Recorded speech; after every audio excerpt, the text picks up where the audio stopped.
Hello, my friends. It's Sunday afternoon, and I just caught up with the always brilliant and hilarious Maura Quint, and I wanted to turn this around, post it so that you could listen right away. I've got a great conversation with the Florida Education Association president, Andrew Spar, that I'll be dropping for the Monday show. But this is a great Sunday afternoon talk, and I just figured everything's going to get knocked off the news as soon as Kamala announces her vice presidential candidate, which I do not talk about or speculate with in this conversation with Maura. But we do have an awesome conversation, including talking about tax policy, because one very upset listener said, how come you never talk with Maura about the thing she knows the most about? Well, we covered it today for about 5 minutes, so I forget who said that, but I will give you credit as soon as I remember. We also talked about the launch of Kamala Harris's campaign, the controversies in the Olympics, and more. As always, Maura is brilliant, hilarious. Go follow her on Twitter and on TikTok and support her the organization that she works at, which is Americans for Tax Fairness. Of course, she is the co-creator of the Tax March. She's been an activist and an expert on these issues for a long time. I always love talking to her. She's a good friend. I'm glad that we caught up on Sunday and we're getting back on track with our talks. Many of you love and say she's one of your all-time favorites. And just a reminder, this show is brought to you by you. I can't do it without your paid subscription. Patreon.com/PDominic right now. It's Sunday. I'm talking to Maura Quint, and there's so much to talk with you about. Hi, welcome back. Hi, hello. Hello, how are you? I'm good. Hot as I am. I'm so hot. Been very hot, but at least I don't live in Florida where they have a hurricane bearing down on them now. Did you see that? No, I did not. Thank you so much for telling me before. I was deeply insensitive to some of my friends who live in Florida. I will now be much more thoughtful about how I speak to them. Good to know. I think I have enough friends in Florida and listeners that I care about that I'll set up a text chat for people in Florida. That could be the hurricane bear the brunt of it, but it's the hottest summer of all time. I think it actually is, but I feel that it is too. I was going to say I have absolutely no idea what the actual numbers are, but it 100% feels like it is, and it feels like it's the hottest summer that we've ever had, and it's probably the coolest summer that we will ever have. It feels as though this is just going to keep going. Yeah, I hope not, but it could very well be the case. So you're in PA. I'm in New York, and despite the temperatures, we are still able to sit in air conditioners and watch the Olympics. So I guess life is pretty good. I don't know how to watch the Olympics. Do you I guess you need like NBC or ABC or whatever it's on. I don't know how to get those channels. So happy to hear you say that. And a few of the other things I've heard you say, I think on TikTok and elsewhere as well, because we seem to be on the same page with a couple of things. Number one, I don't know where to watch it either. And it's already more than a week in. But I made the major mistake of, at our hangout, we had over, 60 people on Thursday night. I basically was like, I'm not really watching. I don't really care. And then I went even further and drove the stake into certain events, and I was making fun. I'm being a little bit like provocative and trolly, but people were definitely like, what's wrong with you? Like, This is an amazing thing to take a lot of joy in, and I feel pretty bad. I tried to get into it over the weekend. Yeah, first of all, anything people take joy in that doesn't hurt anyone else, all four people should celebrate it. I love when I see people getting really into it. I saw this little clip video of somebody who was in Paris for the opening games, and I guess I didn't see the opening ceremonies, but I guess all the countries went by on their own little ships down the Seine. Yeah. And so these people had made flags for every country so that every country would have someone rooting for them. And they're like leaning out their window, like quickly swapping out the flag and like yelling for each country. That stuff made me cry. I love. That's amazing. That's wonderful. Makes it sound like there's some country that's a loser with no friends. There are a lot of them. There are a lot of loser, no friend countries. I would hope there's supporters from almost. I can't imagine that there's like some country that doesn't have supporters. But you make a good point, and people did the other night. Now I feel bad because the Olympics does bring every country together through sports competition. I get it. Maybe that's not your thing, but I like it when it's the World Cup. That's obviously just one event. It's less people, probably more people watching actually. But regardless, I feel bad that I have been poo-pooing it. But the other thing you said, I think, was that you don't necessarily root for the Americans. I said that as well, and I think people were upset with me over that as well. And obviously, you should be kicked out of the country. I assume they immediately went to work on your citizenship because it's illegal not to support the U.S. But you're right. I don't just support the U.S. I don't root against them. I just watched a swimming, one event, the 100 meter, because it's that fast. It's over that quick. Because swimming to me is boring to watch. And I didn't know they had the flag in each lane. And I wasn't like rooting more for the American. I was like, oh, who's going to win? You're like, who will end this for me fastest? Whoever allows me to no longer be watching this sport, that's who I'm rooting for. Good for you. Make it end. Yeah, so we said a lot already. We don't know where to watch it, and we don't necessarily root for the American team. So how have you gotten into any of the events or any of the drama around any of it? Oh, is there drama? I follow the news and I watch talks and I log on to social media. So I see all the highlights of things, but I will also say I've never been super into the Summer Olympics. I've always been more of a Winter Olympics person. If I'm going to pick an Olympics, it's going to be winter. You're making such a face at me of absolute disgust. You're a freak for that. Yeah, I know, a little bit. But I think it's because, I don't know, I like skiing because I'm a privileged asshole. I enjoy it. And so I like watching skiing. I like the winter sports. I also don't like being hot. So I like seeing people bundled up in cold weather climates doing interesting things. In the summer stuff, I'm just like, oh, go find air conditioning. Go have a popsicle. I like a scantily clad athlete, man, woman, I don't care. Are you mad about the volleyball situation? Because I saw there's some outrage about, wear bikinis and men wear shorts and shirts. But this year, women, I think maybe it's the American, I don't know. But there was some whole big to-do, especially on the right-wing side, that the women are not necessarily in bikinis. They're in like boxer shorts. Oh, yeah, I'm outraged by that. Yeah, you're mad? Wait, which side should I be on? I guess you're still on the dude side, which is the bad side, always. Whatever men think the opposite.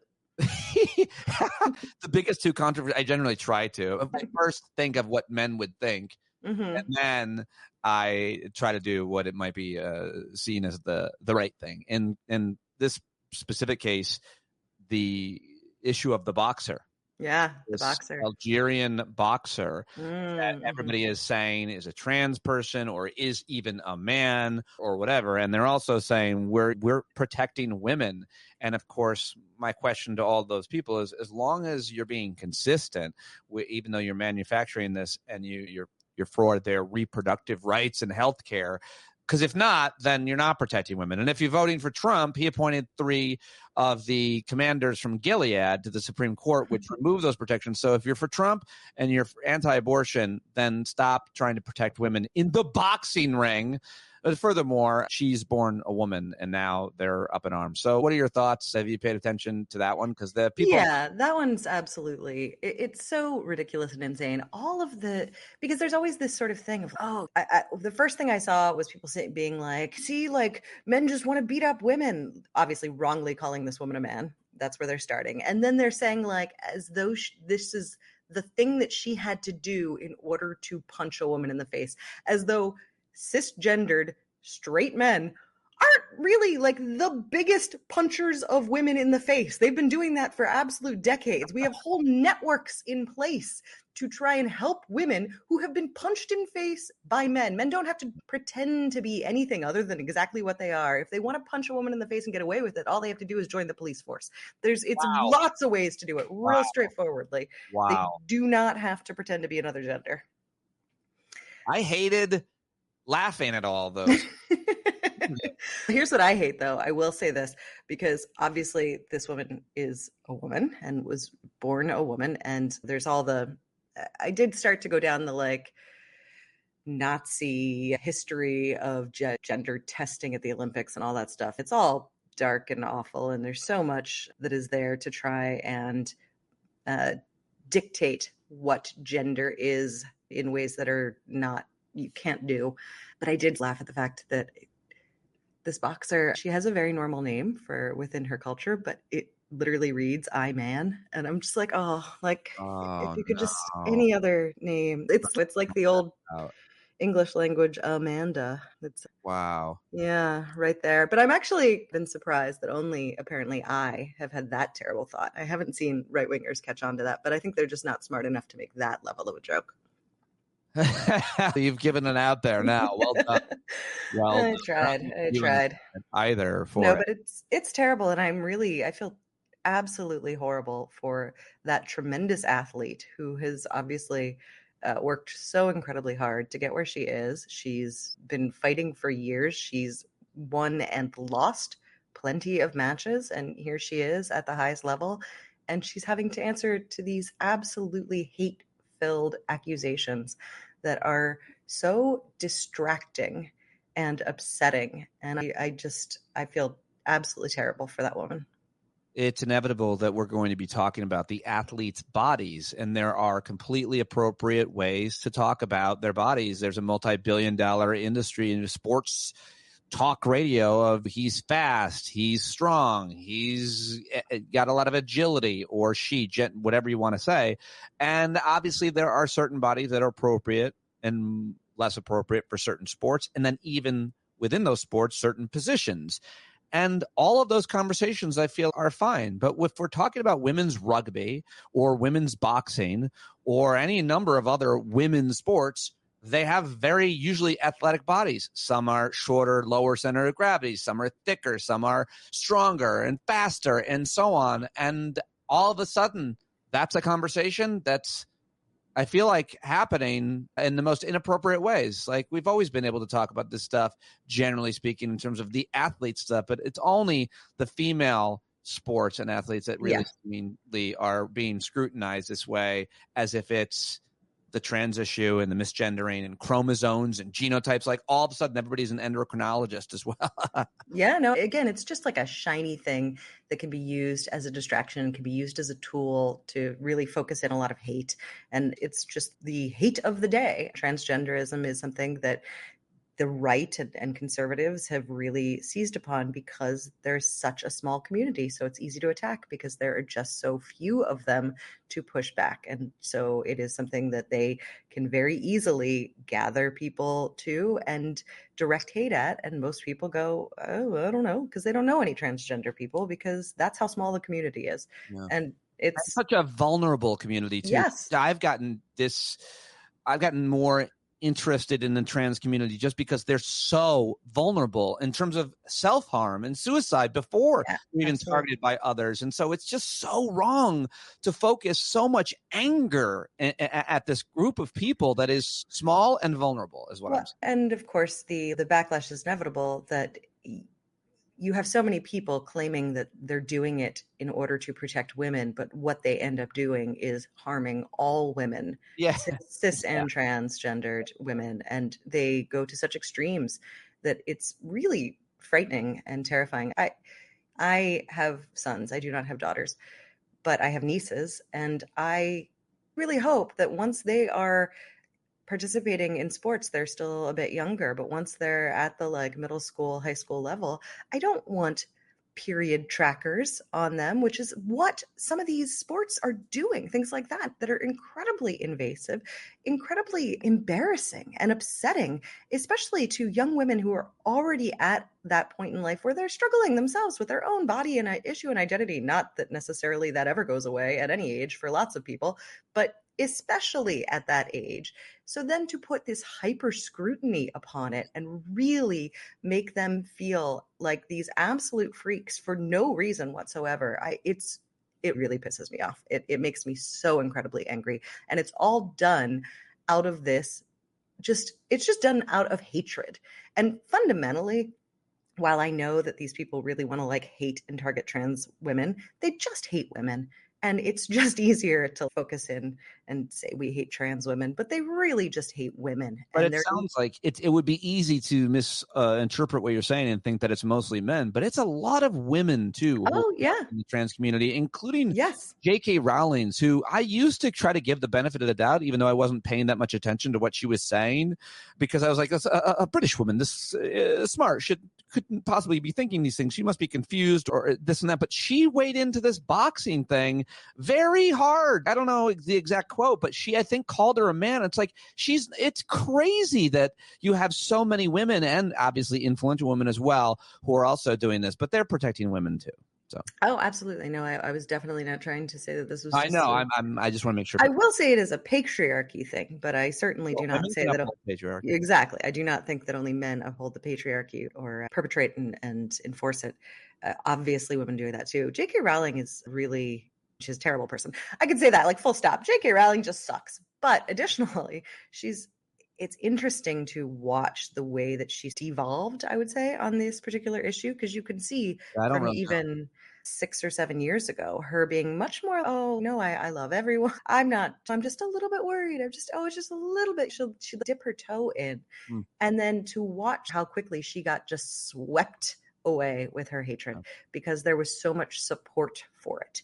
She, instead of dipping her toe into a sort of hate-filled pool and having everyone go, what the fuck is wrong with you, and have to like rescind and pull back, instead she found a warm, welcoming place where she could keep going and get deeper and deeper entrenched in these hatreds and these fears, which are, of course, very intertwined. Hatred and fear are, best friends. And she has fallen completely into that, and now is at the sort of unhinged, far off level where even the people who I think fully support her are occasionally being like, dial it back a little bit. No, I didn't. Yeah, I didn't know how it had progressed. That's crazy. I want to read more into some of the things that she said for about 5 minutes of my life. And this week, Joe Rogan's live comedy special aired last night on Netflix. I watched it, so listeners don't have to. And he goes on about trans folks as well. It's just not a great week, couple of days for trans people. Trump, of course, using it for the presidential campaign. When I'm elected, I won't let men beat up women or something like that, which is weird because he, of course, looks for that in the employment of a man. It's like the number one question. Have you ever domestically abused anyone? Who have you assaulted? Please list their names here. And how hot were they? Do you have pictures? Yeah. The other big controversy coming out of the Olympics, I don't know if you saw this one. I hope you did. And I hope you didn't. I'd watch it with you for the first time to get your reaction. Was the French pole vaulter. The French pole vaulter. I saw that this morning. I hadn't seen that one. Caught the bar and knocked it off. And it seems as if it might be one of the most widely viewed videos over the last 24 hours. What are your thoughts on this French man and how he's gone? He probably would have never chosen to go viral. All he does is want to get over that bar without knocking it down. And now he is forever etched in our memories because his dong. Here's how pure and innocent a sweet girl I am. I saw the video. There was no context to it. It was just like, the caption was something like, okay, he lost, but I think he won. It was something like that. And I watched it. I'm like, wait, why? He knocked the bar. Why? But I never once saw how he was knocking the bar. I just saw a pole vaulter who, and then the bar fell. I don't know. I guess I was just looking at his face is really what was happening there. I don't know where everybody else was looking, but my eyes were on his eyes. Thanks. Mine was a huge French penis. I didn't even know the nationality of the dick that knocked off the bar. I believe it was French. Yeah. I mean, but here's the thing, and this is now I shouldn't be so serious with this. I should just make jokes, but for real, all of these things have got to have happened before. So shouldn't they be taping down their dicks? Isn't that part of it or something? It was my secondary reaction. My first was I watched that sitting with a whole bunch of the crew at Last Week Tonight. It was like 4 guys and 8 women, and they just threw HR out the door in those cases. Yeah, sure. And it was an interesting social experiment because all of the men came to the same joke and all the women saw it coming. It was just like, been there, done that. We all had some version of that joke, like ourselves. In this case, our penis reach out and grab the bar and pull it down. Is what it was like to me. Well, let me tell you, the bar is definitely on the floor with you guys. There's exactly. No doubt about that. Just a primary hack joke. We all made it. But what were you saying? What were your thoughts? We need to delve deep into it. Do we? We need to focus right in there. The secondary reaction was, how can that happen? How come you don't have? And when it's a game of literally probably millimeters or centimeters, you would think that would be something that just tape everything down. Yeah, I would think you'd compress those nipples, man. Everything would just be like just as corseted and swimmers shave all in there as possible. All the hair on their bodies, swimmers, right? Exactly. And they wear swim caps. You would think that, and the sprinters and so on. But what can you do about that? What can you do though? It has got to be so. I've had this thought before. Ice it down. Shrinkage. What do dudes do? I don't understand how men live with that just flopping around all the time. It just seems like that's gotta be really weird and uncomfortable. And now you're losing whole sports because of it. I'm sorry for you all. That seems problematic. Flopping around is something that some say, and some can't relate to that. Moving on. Sometimes it just stays really stationary. So I wanted to ask you about much more important things, as always. I hope it's penises all the way, though. Like everything. If we're talking presidents or go on. They relate to tax policy. Someone yelled at me last week and said, it's like the third time you've had Maura on and you didn't talk any tax policy, which is obviously her expertise. And I said, and I didn't respond, but sometimes I think it's because she doesn't really always want to talk about it because it's what she does. But I wonder if there was anything. I don't want to piss off any listeners. There's nothing. Be asking in terms of the campaign world, in terms of the presidential campaign, in terms of, because obviously there's Project 2025 and there's a Supreme Court decisions. There's so much to talk about there, as there always is. But I don't know if there's anything that you were working on or wanted to mention, just to give me some credit for asking the question. Thank you so much for asking a question about my specialty. I really do appreciate being thought of for my intellect. The other specialty. And we're not finished with that. I think if there's a way that I can weave dicks into taxes, then we'll really be hitting my sweet spot. Those making the tax policy are are broadly dicks, yes. Absolutely. We already know there's a pussy tax, right? There's a tax on vaginas, so we could go the other way with that. The pink tax, I suppose, is really more. You're talking about having to purchase tampons and women's reproductive or health care. Yeah, and the price gouging of products that are deemed female or feminine in some way. Yeah, absolutely. Anyway, but I think there should be a dick tax. Basically, if your dick is in any sort of position to possibly knock a product down, you should have to pay more for it. That's how that should have to work. So, tax policy, there's, obviously Project 2025 is terrible. There's not a ton happening right now, simply because there's not a ton happening right now because everyone's waiting to see what happens with the election. So there's not a lot of bills moving at the moment. But what we are really focused on is, and I don't know how much I've gone into this here, so I don't want to bore anyone. But if you remember back in 2017, when Trump was elected and they had a momentary Republican trifecta, they did one big piece of legislation, and that was the TCJA, Tax Cuts and Jobs Act, or as we generally like to call it, the Trump GOP tax cuts. It was a massive tax cut for the richest families and for massive corporations and billionaires. And they did this shady accounting with it, because basically all bills get scored with how much they're going to cost. And the TCJA, if they had just gone through a straight scoring process, everyone would have been appalled, because it would have been like, holy shit, this costs how much? And it's to give tax cuts to the rich? This is absurd. We can't do this. There would have been outrage even on the Republican side, because some Republicans still pretend that they're fiscal moderates or something. I don't know. They still make up, occasionally pretend that they care about things like the debt and the deficit. They don't, of course. They only care about it when they can use it as a cudgel. They would have to cut spending equal to the cutting of taxes when they pass that tax cut. But of course, they never, ever do that. They didn't do it in the Bush tax cuts or any of the tax cuts. They don't.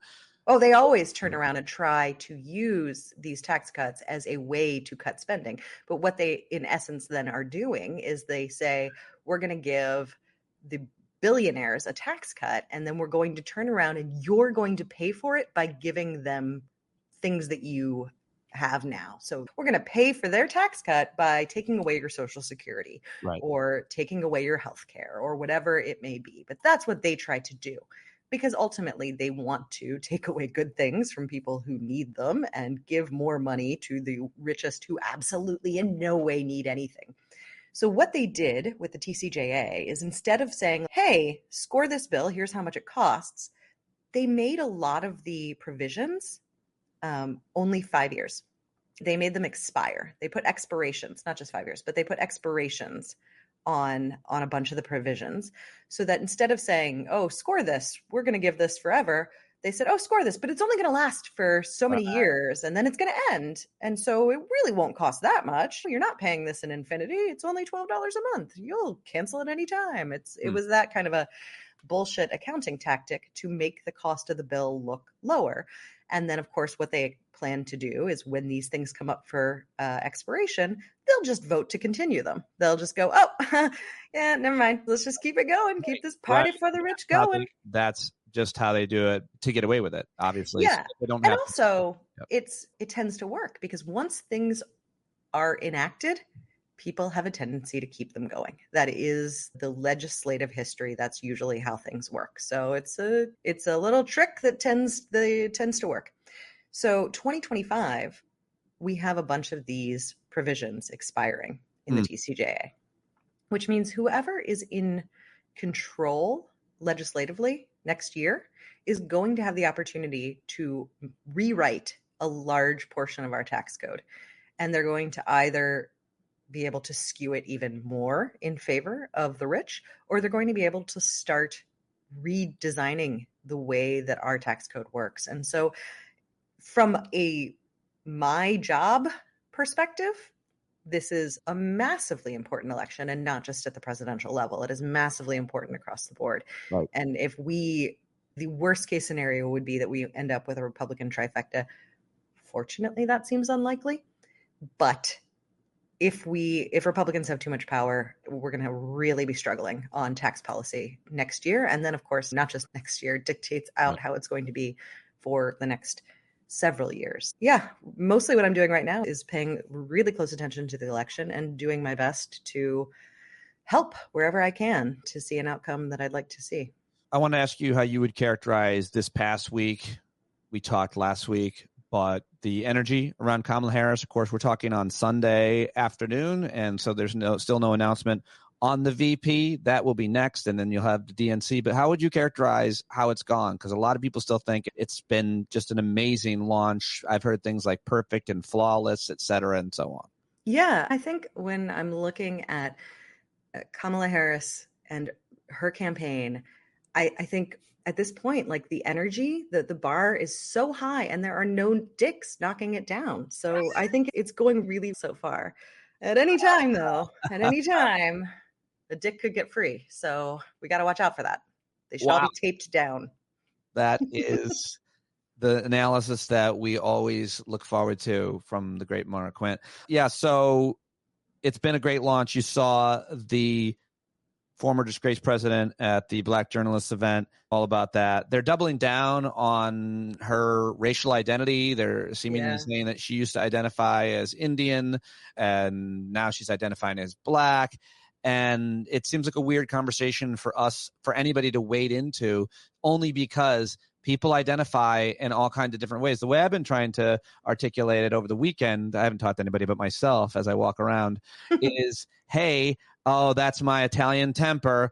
Oh, I drink because I'm Irish. That's the Irish part of me. Like, people make up kinds of ethnic behaviors and identities as we're all mixed. And that's just white people. If you're mixed white and Black or Asian, whatever it is, like, you have every right to have an identity that changes, or it's all like, how do you explain that? Because I clearly am struggling to explain it right now, to articulate it, but it's not hard to understand how people relate to certain things based on how they were raised, especially if they were raised by two very different ethnically people or foreign countries, etc. You could be two white people, one's British, one's South African. I don't fucking know. Why is this a thing?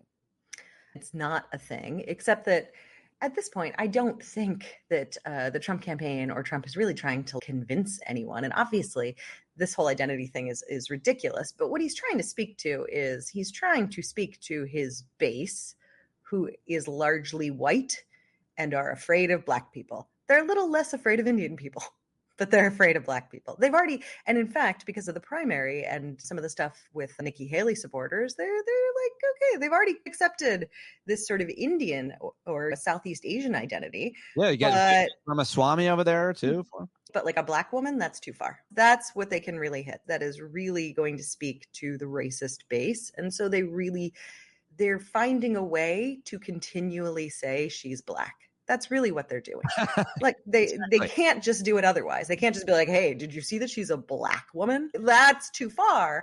But because they're using this little like identity thing, they're able to just consistently say, she's a Black woman, she's a Black woman, she's a Black woman. And their base knows exactly what that means and responds the way that they're hoping they will. They're pretending that they're trying to speak to the Black community, but I think that if everyone has seen reactions from the Black community, obviously they're not. Obviously, the Black community is completely rejecting this, but that was never their target. Their target was to remind their base who the opponent is and remind their racist base that they should be angry on racist grounds. And that's what they're doing. Let's talk about how she identifies as a woman. You also apparently identify as a woman. And Sometimes. I want to ask you, as a result of that, what you're seeing in terms of the energy around women. You've seen all these phone calls, including a huge one for white women. And we've got all kinds of subcategories now, and it's all great and fun, I think. But what do you make of the energy around women and girls being excited about potentially realistically finally electing a woman in the United States of America? That seems to be a pretty exciting thing, that, especially given the issues and what they mean, the consequences mean for women. First of all, did your mic scream when you said girls? It felt like it was like, don't, no, Pete, stop. Yeah, that's how it sounded on my end. It was like, oh, shut it down. Like your mic did not trust what you were about to say. I have to go listen back. And that's fair. That's totally fair.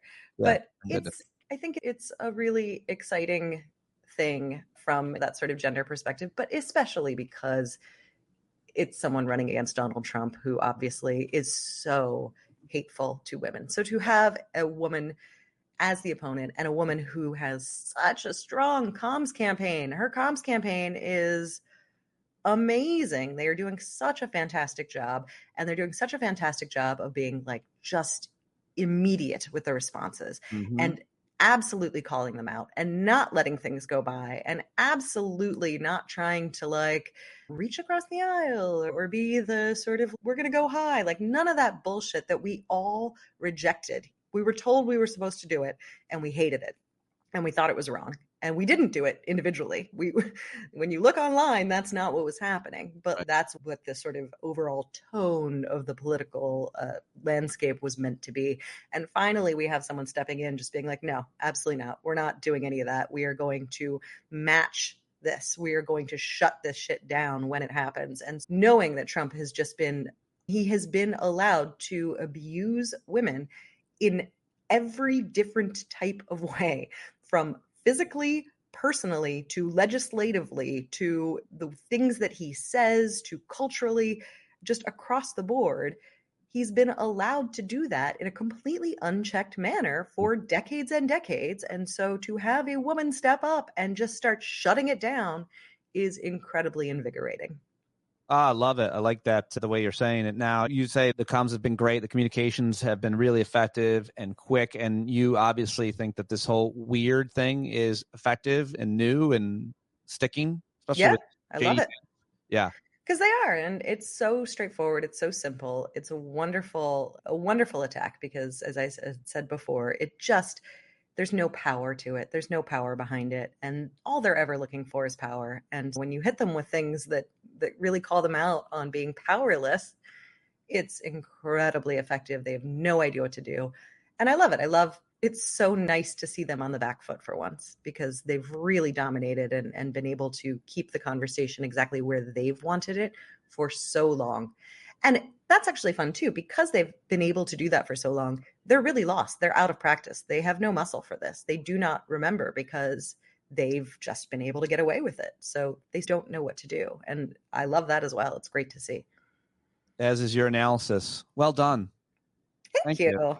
Very good. Very good. Lots of great stuff. And I'm so glad that we talked today. You made me think and laugh, as you always do. And I guess I'm saying goodbye. I have to let you go, unfortunately. Bye-bye. All right, there you go. Maura Quint. Go support her on TikTok, Blue Sky, Twitter, and, of course, the Americans for Tax Fairness, taxmarch.org. I'll be back with you in your inbox and wherever you get your podcasts tomorrow with the president of the Florida Education Association, Andrew Spar, who I have a great conversation with about education, Florida, Project 2025, and more. You bumblebees that listen all the way to the end, I hope you like this bonus Sunday show, and I cannot do it without your support. So sign up now if you haven't, patreon.com/Pete Dominic. You can always upgrade your subscription, which is really helpful. That's it. It's Jon Carroll. Take us away as you do every day. When you can't see the forest for the burning trees, you got to stay.